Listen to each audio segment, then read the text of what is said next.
An Idle Mind is the Devil's Playground. Audiobook, copyright 2023. Story and characters authored by Michael Jason Allen. Writers Guild of America West, Library of Congress, copyright 2015. Narration by Kip Rosser. Chapter 1. The leaves have just seen their final color change of the fall, and winter is fast approaching. A lot in the world is happening in this November of 1960. However, there isn't much going on in one particular four-level home, 3 high and 1 below, which occupies a secluded block of the West Bellevue district in Syracuse, New York. It is an older, large, yet quaint home that says it's too big for any one person alone, but actually, come to think of it, it may not have adequate room for the coming hours.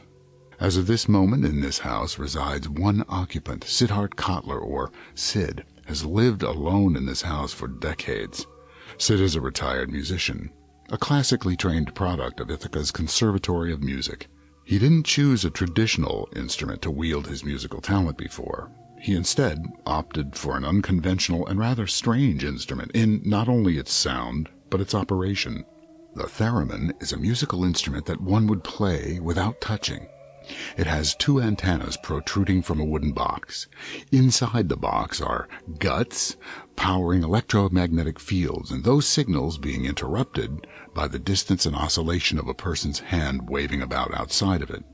This theremin instrument creates a sound that evokes an air of spookiness or a scare factor when heard, a sound of horror for many, but a sound of beauty and serenity for others, such as Sid. Sid comes from a refined, well-to-do lineage. He has maintained those habits and behaviors, no doubt the way that you or I have maintained aspects of our behaviors. He is an only child, and his parents long since dead.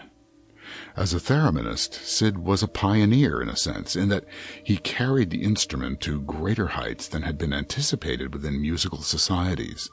Successful recordings of his theremin-driven compositions have afforded him the ability to enact a necessary seclusion to save his sanity. You see, Sid Kottler, albeit the genius he's renowned to be, suffers from a condition known as anthropophobia, a nervous, fear-driven irrationale that suffocates the mind of one's logic.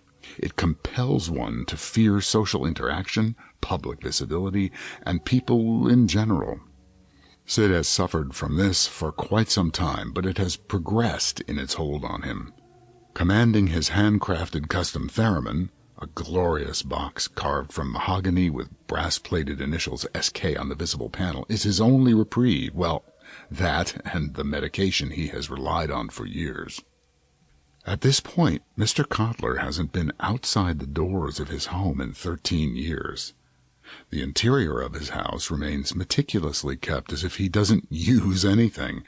It's not the mess that one would expect from a retired bachelor who lives every waking minute of his life in this one locale. All alone, without a soul to see him, he retains his compulsion to dress in his best attire. His slacks and shirt are always impeccably pressed, his glasses without a speck of dust or a flake of skin. His antique furniture is clean, polished, and in working order.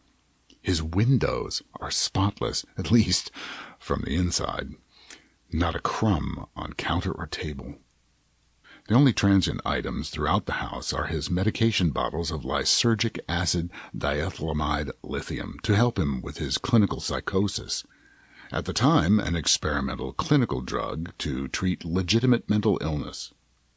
Sid's dresser is stocked with other light medications, oils, cotton balls, and decanters of scotch and bourbon. On this late morning, Sid plays the theremin, but stops for a second, as he believes he hears a strange sound at the second-floor window behind him.